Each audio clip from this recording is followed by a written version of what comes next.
Welcome back to Reading Bear. Today, we will take a look at some new revenge stories.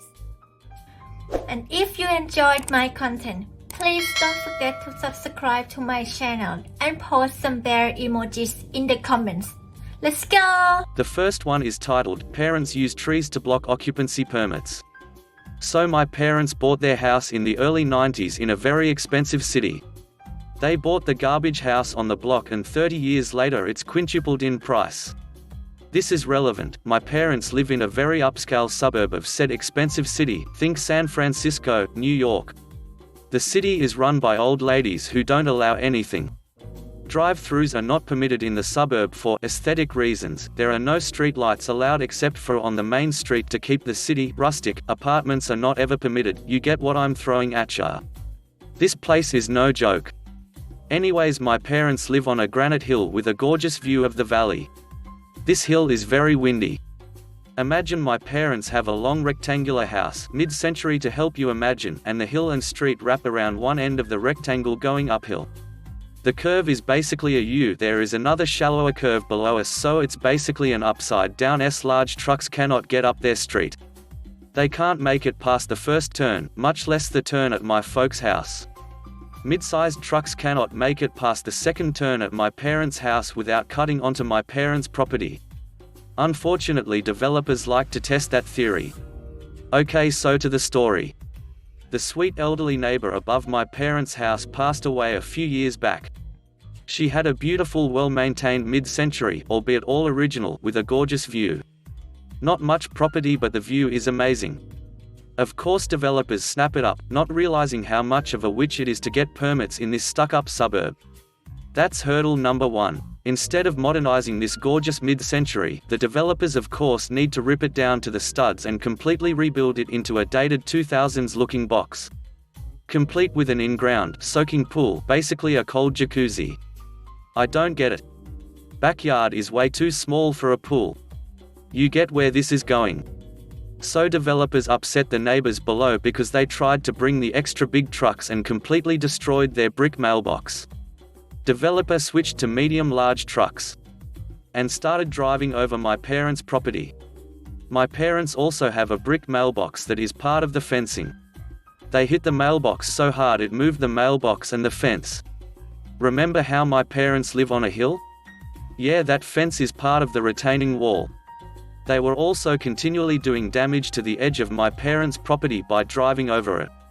Important part, the trucks were so big, they were hitting one of my parents' trees on the turn to get to the development house. To keep this short and sweet, my parents tried politely to speak with developers and they got the usual cold shoulder and middle finger. Well, fortunately for my parents, we have a nosy Nancy next door who loves to be the neighborhood watchdog. We've known her 30 years, she's polite friends with my parents at this point. Anyways, she's big into conservation. Her garden is amazing. She ran into my mum and my mum told her what's happening. She goes, "Oh, just report it to the city." And the plan was hatched. All of the neighbors had a meeting at my parents' house. They'd done damage to I think 4 different neighbors at this point, and they decided they'd start fighting the permits together. My parents fought the permit, citing some sort of damage to their trees along with the fence and mailbox. Oh boy, did the city not like hearing about the trees. And they definitely perked up when they saw 4 neighbors flipping out on a street that had only 16 houses. At this point the new house is almost complete and they're filing for their occupancy permits. Well, the city decides that they can't have their occupancy permits until an arborist goes and checks on my parents' trees. So guess what? They'd done some significant damage to the trees. The city decides to block the permits until the developers have paid for some kind of crap with the trees. Sorry, I can't remember the details, I'll have to ask my dad. Also, they have to repair all the mailboxes and fences they damaged. Further, we discover the large equipment going up and down the hill was to dig the cold jacuzzi, which wasn't permitted. Long story short, it took them 1.5 years to finally get the occupancy permit. The house then sat on the market for another 2 years, overpriced and ugly, and a party house built in a wealthy suburb on a street with no parking. My parents think they took a huge loss on that development based just on property taxes alone. Karma. Edit, my dad reminded me that since they did damage to the retaining wall, they also had to send an engineer out to check the damage and they had to pay to rebuild part of the retaining wall. Then wait for the engineer to come back and review it. Then the city inspector to come back again. My parents, both retired, made themselves conveniently unavailable for any near-term appointments, so they dragged the crap out of that process. The next one is titled, I Did to My Neighbor What They Did to Others. To start, I bought a house with the intention of doing a flip. When I moved in, the self-appointed block captain let me know who they were the first day. Sadly, they were my next-door neighbors. I tried to be friendly, but listening to them I realized how horrible they were and tried to keep still, be civil. My significant other kept saying, just wait for it to be our turn. They bragged about, though, their contacts with the city, forcing people to make improvements on their houses, getting undesirable renters out of the houses, and just harassing people in general. As I worked on flipping my house, the wife became a worse thorn in my side. To start, she demanded I put up a fence so people would quit cutting through my yard and scaring her. Then, her and the husband demanded I take care of the weeds in the yard or they will do it and bill me. After that, a storm, a tree scraped their shingles and they asked for $1,200 to replace them. The tree was there before I moved in, and by co-ed they are responsible to cut back the branches to the property line. When I wouldn't pay, they had a relative jump my fence and cut the trees down. Needless to say, I began to ignore to them, so she became a constant gnat and moved on to another target. Then one day, as I was tearing down my deck for a patio, I realized she put a feral cat colony on a section of my property. I had wondered why all the stray cats were around, and I finally found out. I reached out to the city and demanded it be removed, but they said she followed the law on getting it in place. As I tried to get it shut down, she began unhinged behavior, from standing in her windows staring at me, yelling out the window at me, to hitting the fence with items to scare my dog. Here my revenge started. I started by filing a HRO, harassment restraining order, against the wife and had it granted ex parte with the evidence I provided, or course she contested, as it was defamatory to her character. Before the hearing, the husband tried to physically intimidate me. So I filed one against him and it was also granted ex parte. In the hearing it came up that there was an HRO against the husband as well. They dogged being served until I had it published as a means of service. I started to make complaints about them and their house. Also, I made police calls when necessary.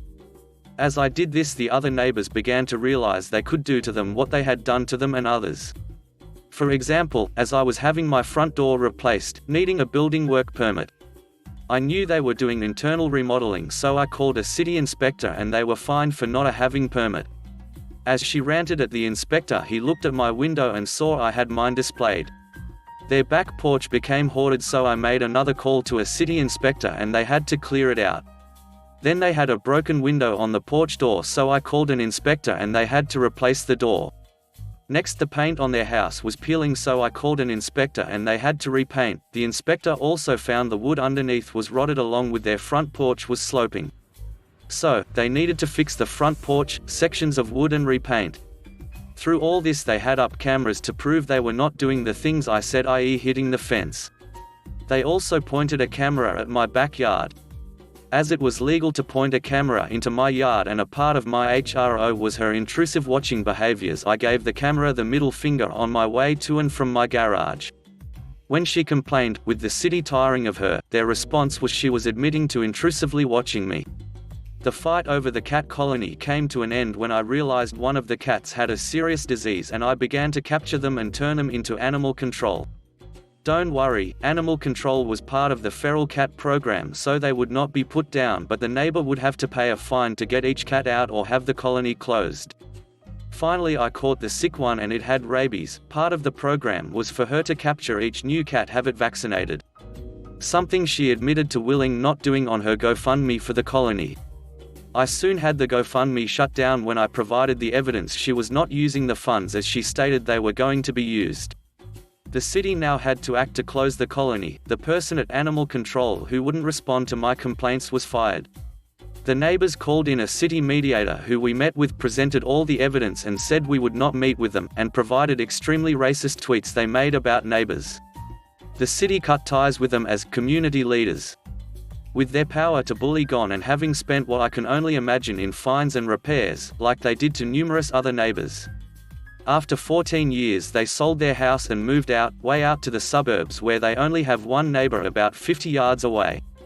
They knew I was wrapping up my flip and would be out in less than a year. Without being able to bully their neighbors, with people having their back, they seemed to have no further reason to stay. Needless to say, I did several more things to wear them down.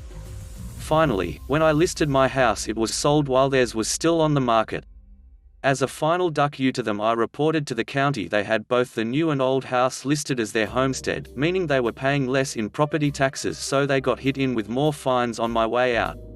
The next one is titled, I wonder how he managed to get back into his car that day? When I was in high school, my first car was a cheap little Geo that I'd bought with money I'd saved working my butt off at the neighborhood pizza joint. Obviously, it was nothing special, but it was mine and I was proud of it. I lived in a very affluent suburb in the Midwest at the time though, and a majority of my peers drove much nicer cars, either daddy's BMW or a BMW daddy bought for them. I was a junior at the time, and there were a handful of bullies, seniors, who decided that because I drove a dated, inexpensive car, I deserved to be subjected to constant ridicule and harassment. I was constantly being called poor and laughed at for driving such a cheap piece of crap. In reality, my family was actually decently well off. My parents could have bought me a brand new Mercedes if they'd wanted, but they came from nothing and wanted me to earn my first car. Let's call the leader of this bullying group Tad. Tad was utterly obnoxious to almost everyone around him, but usually got away with it because he was A, attractive, B, a straighter student, and C, a talented player on every sports team our high school offered. The whole conflict started one day after school. I was in my little Geo, in the line of cars waiting to leave the parking lot. Tad was in front of me, in his Audi A4. When we were nearing the parking lot exit, Tad stopped to lean out the window and chat to some of his friends. I had to work at the pizzeria that day and was in a hurry, so being impatient, I sped around him. Tad must have interpreted my passing him as some sort of hostile affront to his ego, and sped up behind me. After finally turning onto the main road, he stayed right on my bumper and followed me to work. When I got out of my car, he leaned out the window and called me some names. I ignored him and went into work. When I got out of work 4 hours later, I found both of my mirrors broken. I didn't have proof, but I knew it was Tad. Luckily, my parents felt bad for me and paid for me to have them fixed that week. Next week, however, came the straw that broke the camel's back. It was a Friday and I'd stayed late after school working on a history paper in the school library. I happened to get out right after the lacrosse team had finished up practice. When I came out to the parking lot, I saw Tad standing next to my car. What was he doing? Taking a whiz on the driver's side door. Filled with rage, I ran after him, but he managed to get to his car and peel out of the parking lot. At home, feeling defeated as I washed his pee off my car, I decided revenge was in order. I didn't know how, yet, but I knew an opportunity would come. And it did. 2 weeks later, word had spread around the school that this senior named Doug was having a big party the coming weekend. Doug was incredibly popular, and I knew Tad would be there. I also happened to know Tad would be driving his Audi there. And I knew where Doug lived, and that most of the people, Tad included, would be staying the night. I enrolled the help of my 2 closest friends, Ben and Josh, who both hated Tad just as much as I did, though for different reasons, and they were more than eager to lend their help when I told them my scheme. The night of the party, we waited until 4 a.m. when we knew the party would be dead and everyone would be sleeping. We showed up wearing all dark clothes and plastic gloves. We found Tad's car, and much to our amazement and glee, he'd left it unlocked. We opened the doors and quietly went to work, trying to keep from laughing too loudly. First, I peed into the air vents. I got out, and Josh peed all over the leather driver's seat. Then, it was Ben's turn. Now, let me tell you, Ben is a disgusting human being. He's a loud, funny guy, all smiles and laughter, but he's also just gross. Constantly belching and farting. And it always smells so rancid when he does. He's the type of dude who takes pride in that. Ben pulls down his pants, and whispers, "I wonder if he'll be able to tell I had Chinese food," squats next to the car, and proceeds to take a poop into his gloved hand. The smell is immediately overwhelming and horrifyingly gruesome. It's so potent you can taste it. Josh and I gag right away, frantically pulling our shirts over our noses and retreating from Ben's vicinity. Josh can't take it, runs over to a tree, and pukes his guts out. Ben laughs and says, "Oh my god, that is sick, sorry." While we're watching from a distance in both horror and amusement, Ben takes his warm gift and just starts smearing it everywhere. All over the door handles, the steering wheel, the air vents, the radio knobs. He eventually starts gagging and coughing and retreats himself, but not before wiping himself with the lacrosse jersey Tad had left in the back seat. We couldn't stop laughing on the walk back to Josh's house. The following Monday there were a lot of whispers going around the school. Here's what I eventually learned happened. The morning after the party, Tad discovered the nightmare in his Audi, in front of everyone else who was leaving. He went into a rage, but apparently, almost everyone thought it was the funniest thing they had ever seen. When Tad's parents discovered what happened to the car they'd purchased for their son, they also discovered Tad had been to a party and had been drinking. I guess his parents were not cool with it. They took away his car for the rest of the year and Tad was told he had to ride the bus for the remainder of the year. His parents eventually gave him the car back several months later, but no one wanted to ride in the crapmobile because of what happened, and because he never got the smell completely out. Tad's bullying surprisingly died down a bit after that. He didn't mess with my car again. The next one is titled, "Think You Can Threaten Me?" Sure, but not without jail time. I used to work at a gas station. Me being only 20 at the time, I needed a job since I was new to my area after moving from one state to another, and the job was good. The manager. She was awesome. She was the sweetest thing before she left, and the manager after was just as awesome before I moved to a new apartment, but the previous assistant manager when I started working there. Let's call him Richard, for obvious reasons. And let's call the first manager Angel. Richard was known to be a very hostile, creepy idiot when not around the manager and made us try to do his load of the work and blamed us for being lazy when we couldn't do it and our jobs fast enough. My coworkers and I had brought the situation to the higher-ups numerous times, and as much as she wanted us to be heard, Angel couldn't do anything, and it came to a boiling point 2 months down the line on my end. A little fact about me: I am timid, I am autistic, and I get very stressed when someone threatens me with my life. I get very sick to my core, and have difficulty breathing if I have to deal with that, and I used that to my advantage. On the shift I was supposed to be working that day, I had asked my friend Cross if I could borrow his speaker to listen to my music. My manager said as long as I can do my job behind the register and Cross was okay with it, I can listen to my music. And I asked specifically if I can borrow it to take home for a couple of days until my new speaker came in that I brought the previous paycheck. Cross said okay, and shift change happened, and Richard came in. He sees me listening to my music, and he asks me to play his music from his phone on Cross speaker. I said no and that the speaker is mine for the next couple of days, and I don't want to be held responsible for any damage. He then whispers under his breath for me to hear but for the cameras in the store to not pick up, "I have a knife, you know," and I, basically, in a single moment, and quickly too, came up with a way to end his bullcrap. The revenge, I yelled at him loud enough to him, so the cameras can pick it up, knowing that he would have to say something to defend himself. "Why are you threatening me with a knife?" And I kinda had a mixture of fear if he actually had one and determination to make this man suffer for me and my coworkers' verbal abuse and sexual harassment for the past couple months. He backs away and said, hey, it was just a joke. Chill out, and I knew I had to do something because, at that point, I said, "A joke, huh? Here is a good joke, have fun working alone." I quit.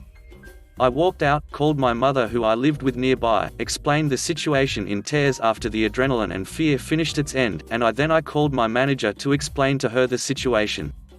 I told her that I knew he had the knife on him because I saw a pocket knife in the office, and it was a custom one with his name on it. Me and my mum, after she picked me up and took me back to the store to talk with my manager, I wound up in a situation with the manager, the branch manager, and the district manager asking about what happened, and I explained it again, calmer now, in full, and they asked if I was okay. I told them, no, I have a guy who has been sexually harassing my other coworkers, verbally assaulting me and the others, try and threaten an autistic person who did nothing except say no to using a speaker, get threatened with a knife. I do not feel safe with him around. They asked me about the speaker. I called Cross, and he confirmed I asked to borrow the speaker overnight and backed me up with what the assistant manager has done in the past.